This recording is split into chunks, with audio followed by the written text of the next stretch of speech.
Karim Khan in Kinshasa, a stark warning to Kagame as justice strikes without mercy. Bonsoir. Thank you.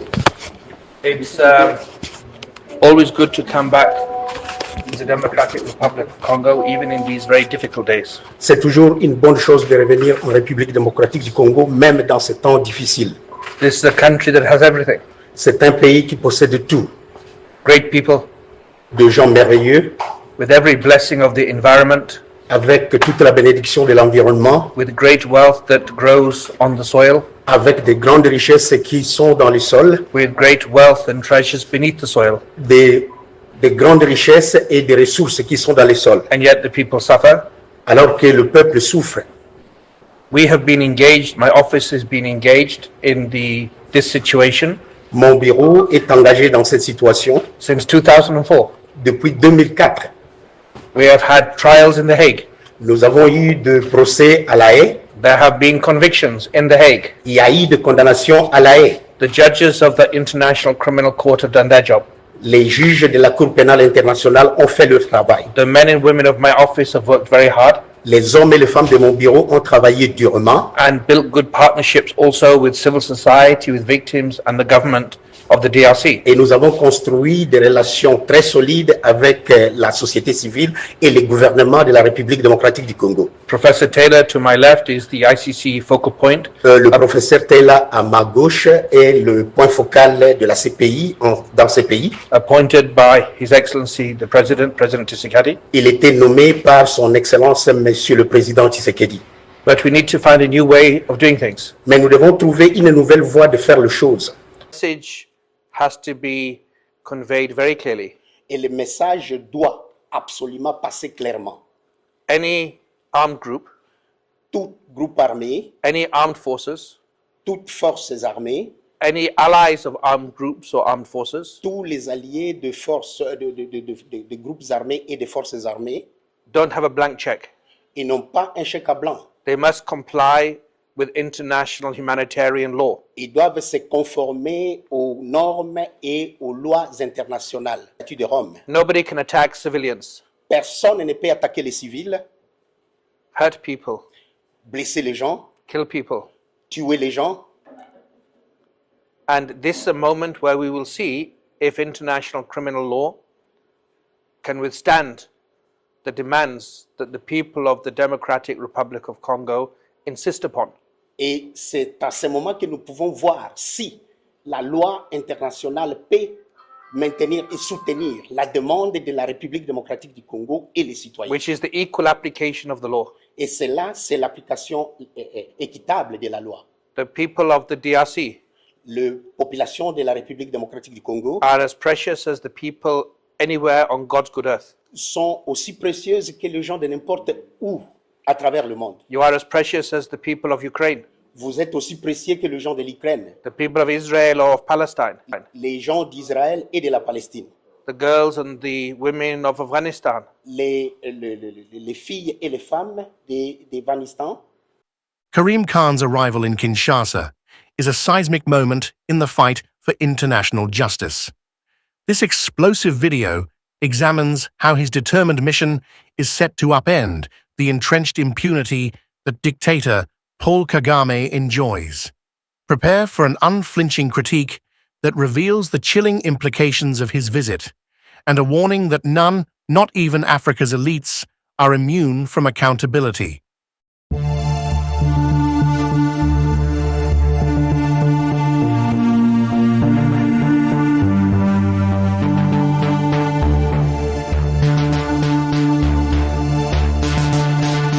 Bonsoir. Thank you.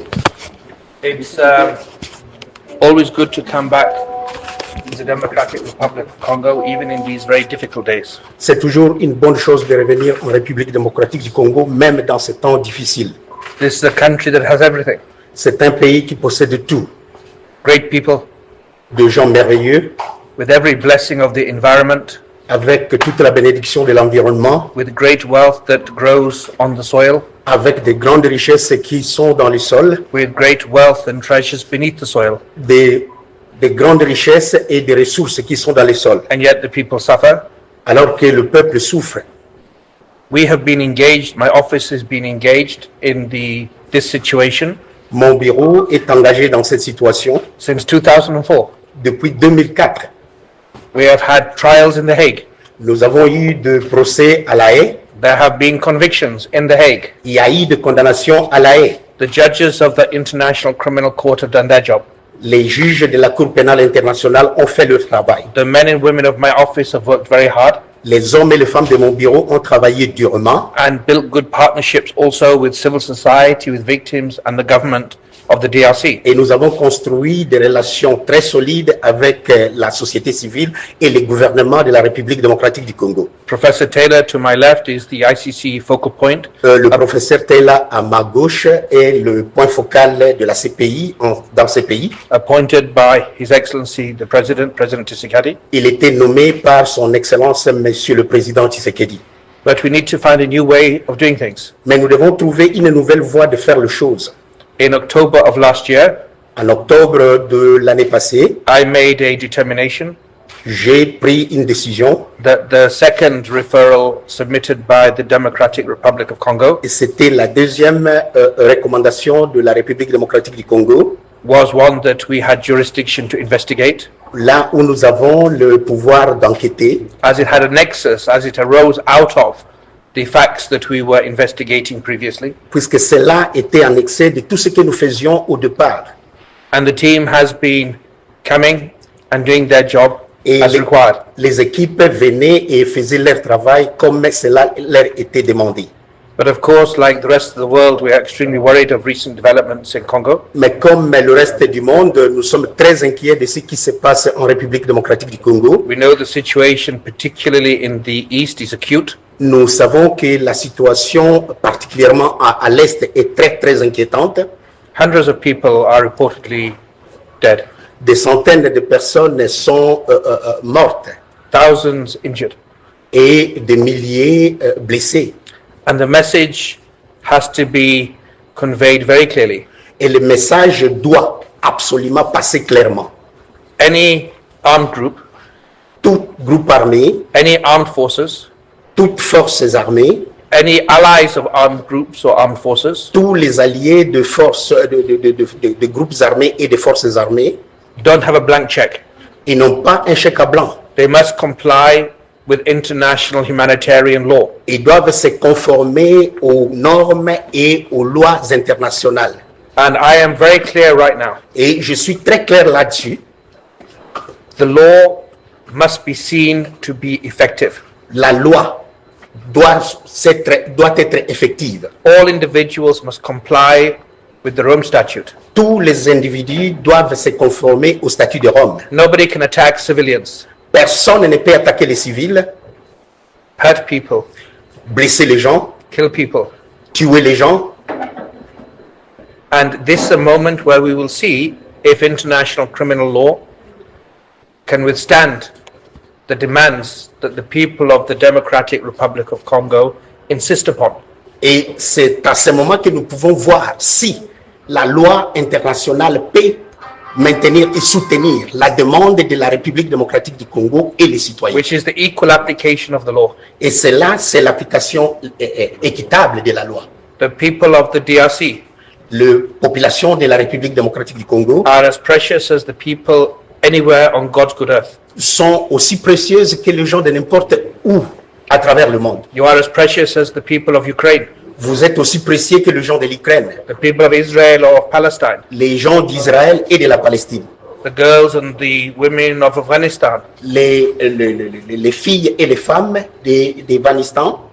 And so I'm here Je suis là to follow up with President Tshisekedi, pour poursuivre avec le président Tshisekedi. to have members of meetings with the government, J'aurai des rencontres ou des réunions avec les membres du gouvernement. meetings tomorrow, inshallah, with the special representative of the Secretary General, Her Excellency Bintou Keita. Demain, Dieu voulant, la réunion avec la représentante du secrétaire général, son Excellence Madame Keita, And also to engage with civil society and victims. et aussi pour m'engager avec les victimes et la société civile. In 2023, I signed an agreement, a MOU, with President Tshisekedi. En 2023, j'avais signé un accord, un mémorandum de principe avec le président Tshisekedi, the deputy prosecutor of the ICC, le procureur, le vice-procureur de la CPI, His Excellency Manjane Yang, son Excellence Manjane Yang, has also been here. était également ici. But when I say we need a new way of doing things, Mais quand je dis que nous devons avoir la nouvelle méthode de faire les choses, it is also a cri de cœur, c'est aussi un cri de cœur, a logical analysis, une analyse logique, that in addition to my office playing our part, en plus de ce que mon bureau est en train de faire, to make sure that there is accountability and not impunity. nous devons avoir la responsabilité et non l'impunité.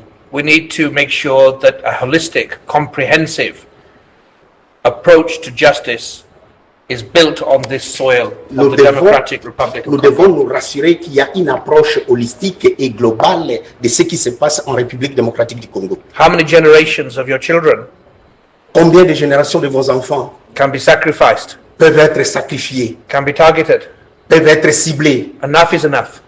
Trop, c'est trop. Enough is enough. Trop, c'est trop. This is the cry not from the lawyers, it's from the children, the women, the men, the people of the Democratic Republic of Congo. Ça, c'est le cri venant pas des avocats ou des juristes, mais c'est un cri qui vient des enfants et des familles de la République démocratique du Congo. The problem is not small. Le problème n'est pas mineur. Many people have been interfering in this country for many years. Beaucoup de gens ont interféré dans les affaires de ce pays pendant beaucoup d'années. There are problems also in the DRC to Yeah. make sure they choose peace.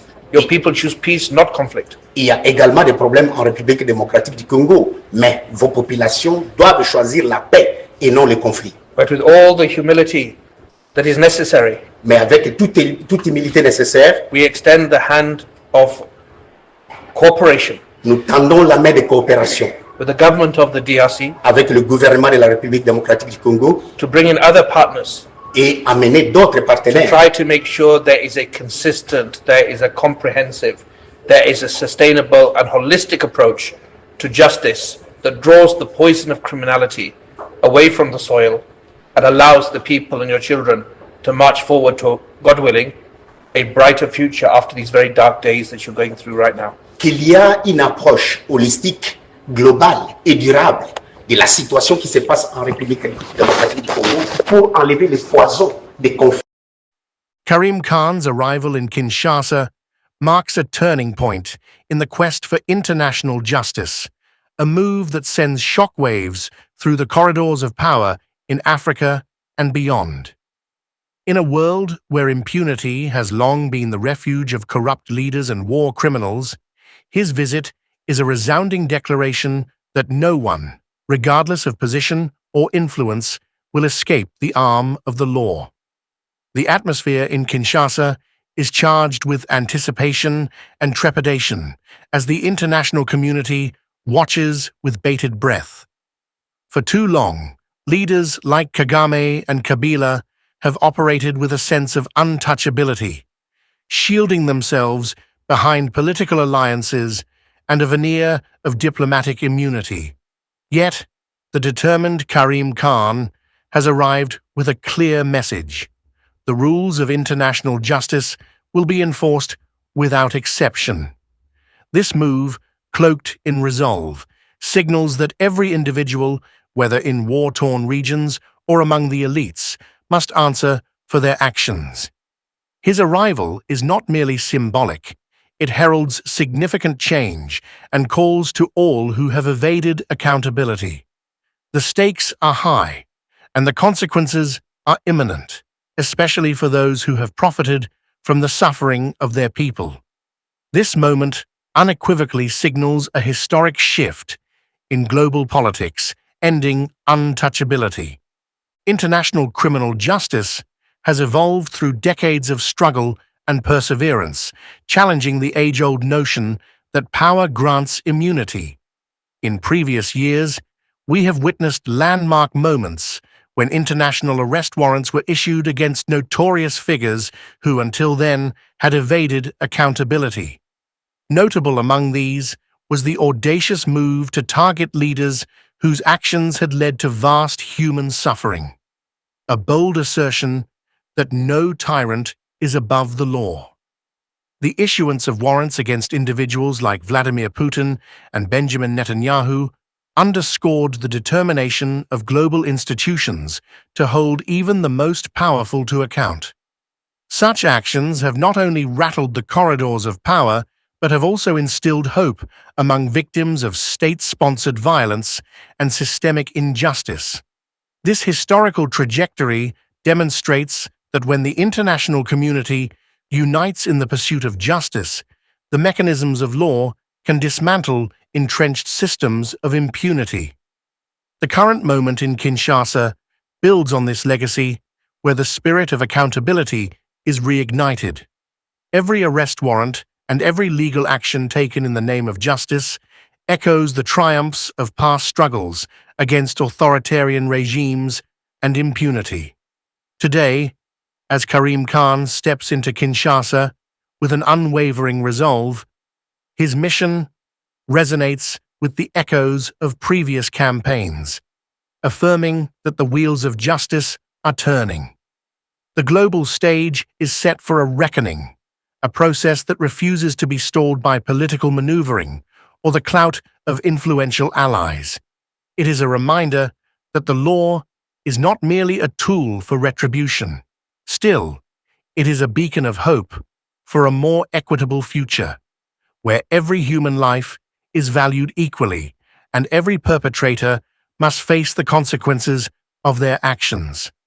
This evolution in international jurisprudence reminds us that the scales of justice, though sometimes slow to tip, balance steadily for truth and accountability.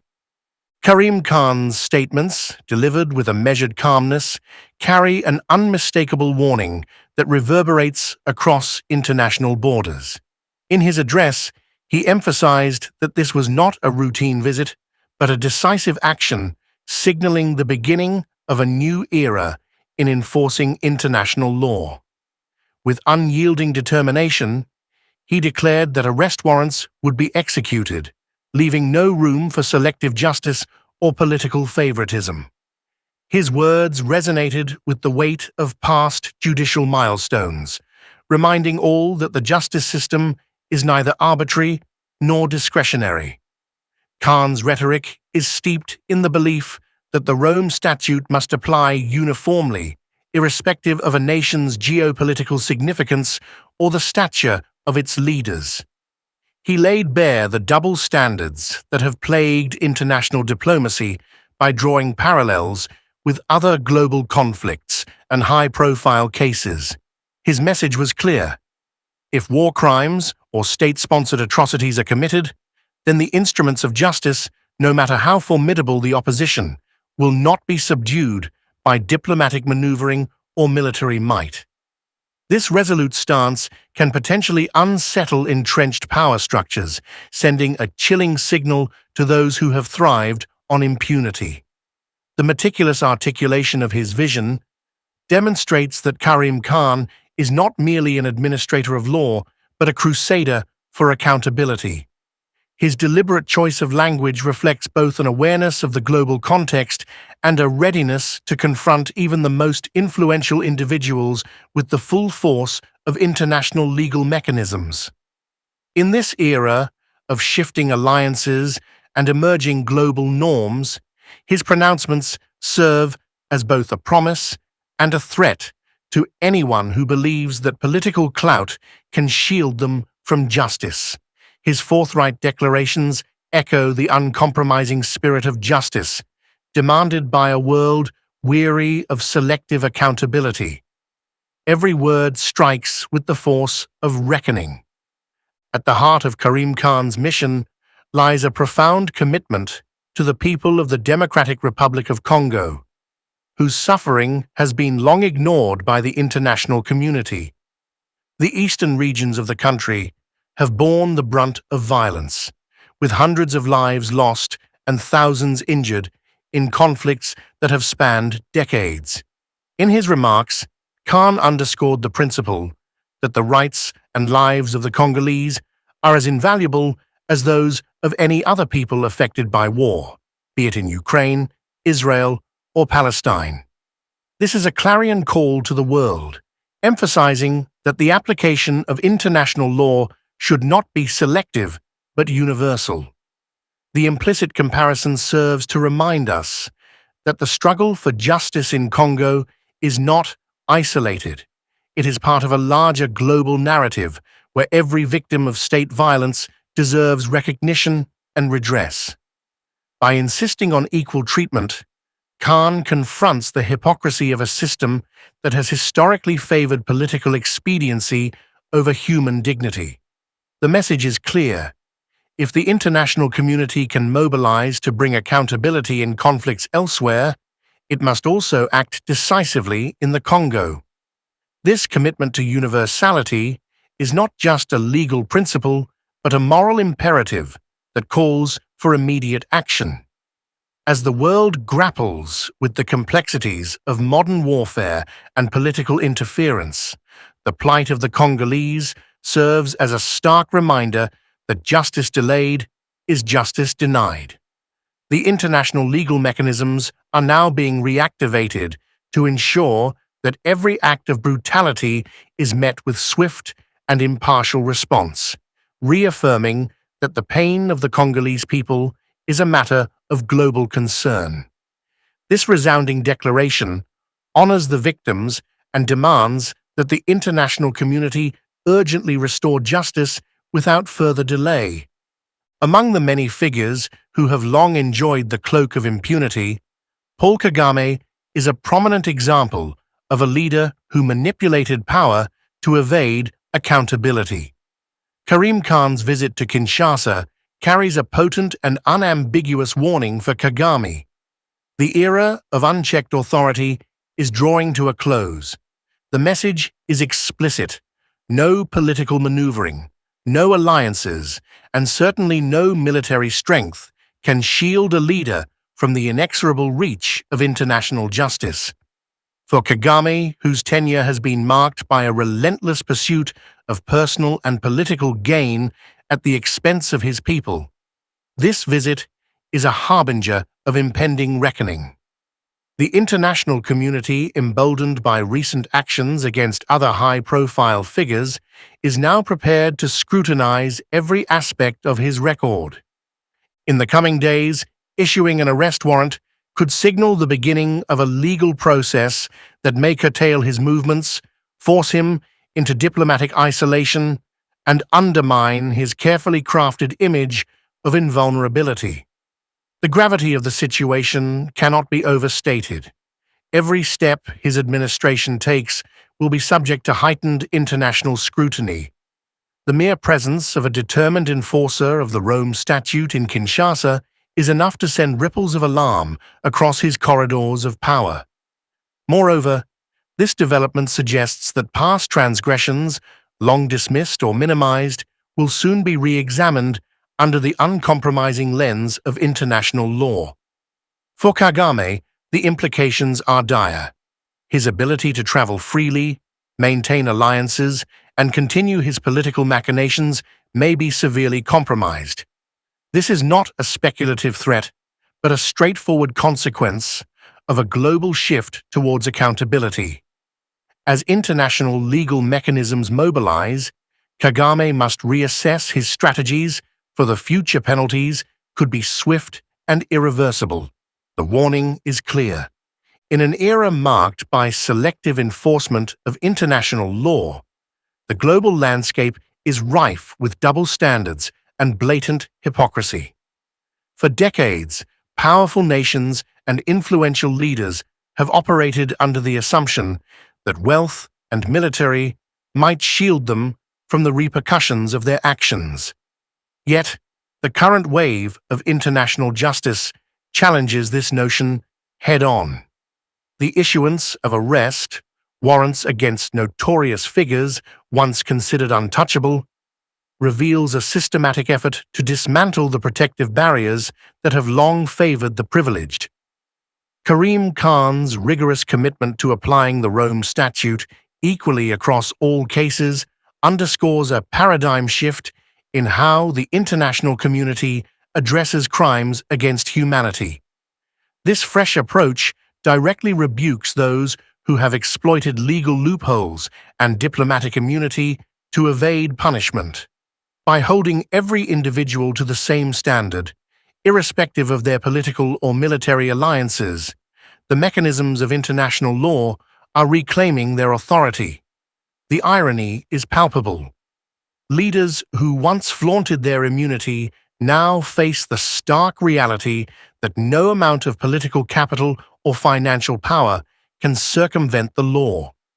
Even those manipulating global institutions to serve their interests find themselves increasingly vulnerable to accountability. This emerging trend is a testament to the evolution of international jurisprudence and a vindication for countless victims who have long suffered in silence. The hypocrisy of a world where specific lives are deemed more valuable than others is being laid bare. In this climate of shifting norms, the message is unequivocal.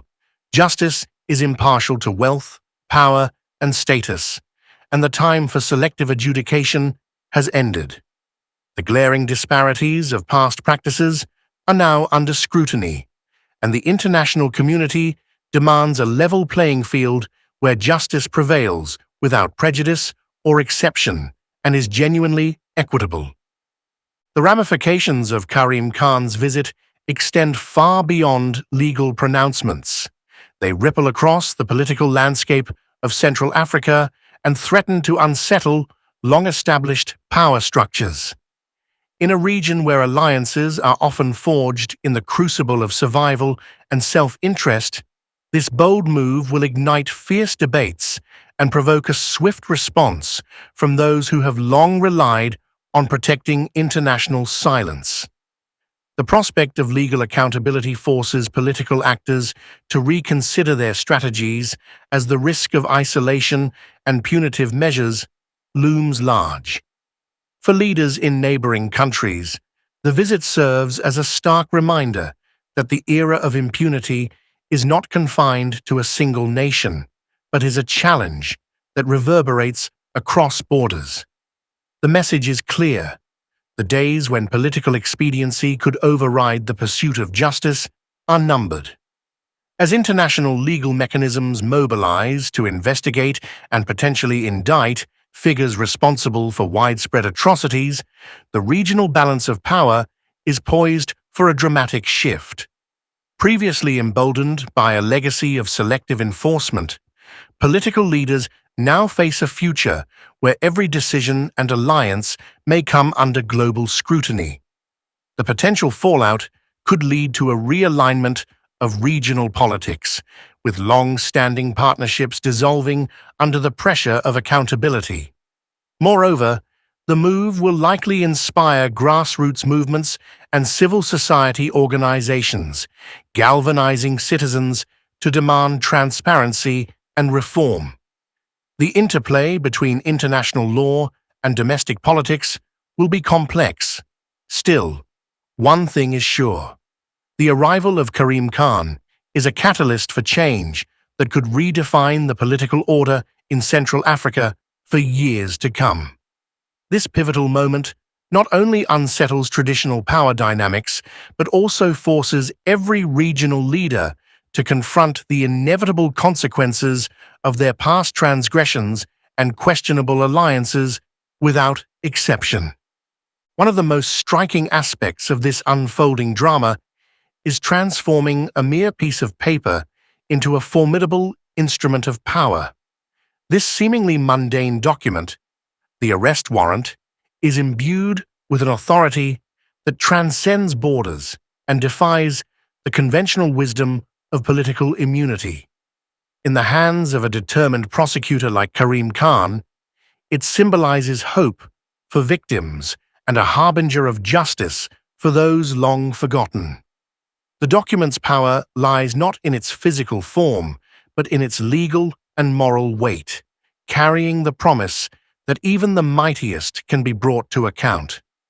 Its issuance sends a clear message to the international community that no individual is immune from scrutiny, and that the scales of justice are poised to tip decisively.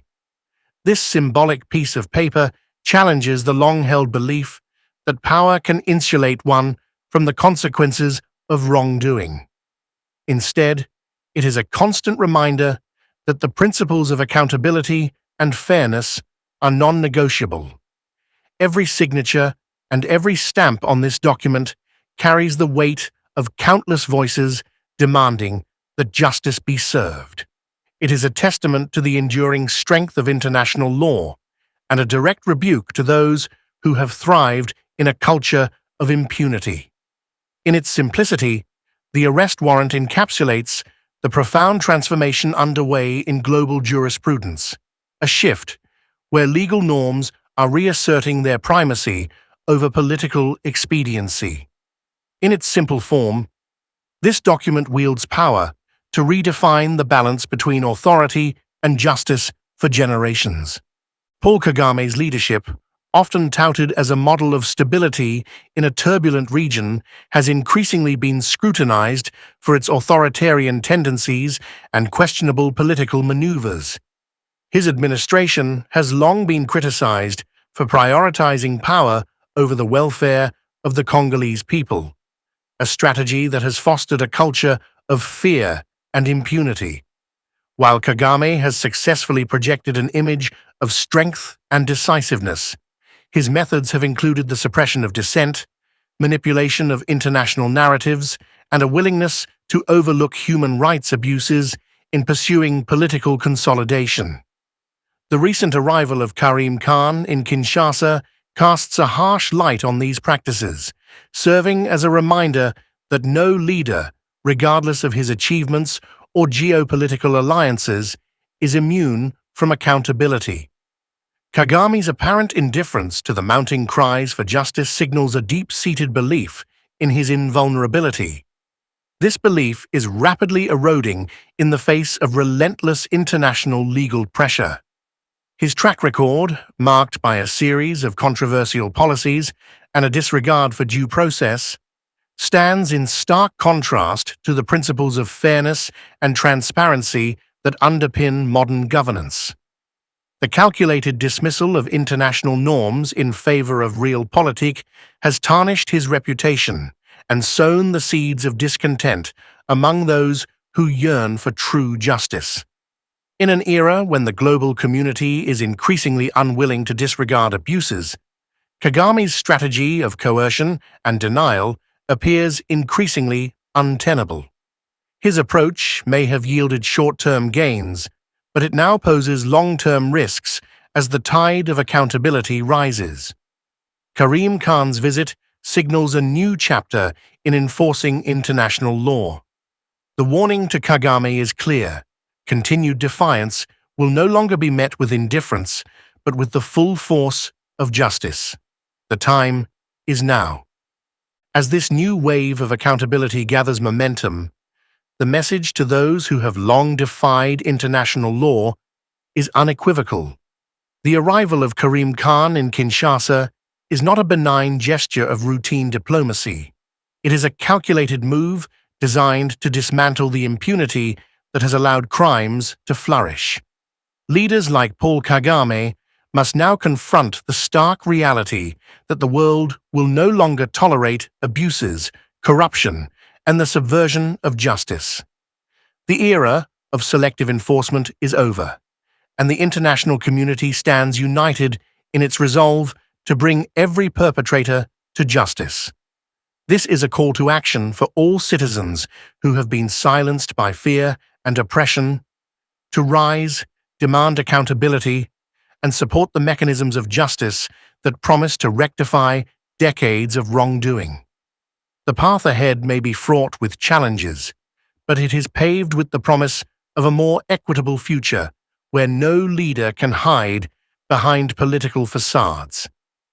As legal processes are set in motion, history will judge those who have chosen power over principles. The time for complacency has passed. Now is the moment to ensure justice prevails. In the coming days and months, the world will watch closely, and the repercussions for those who persist in defying the law will be swift and irrevocable. Now more than ever, it is imperative that every stakeholder, from local communities to international watchdogs, stands in solidarity with justice. The future of our shared humanity depends on it, undoubtedly.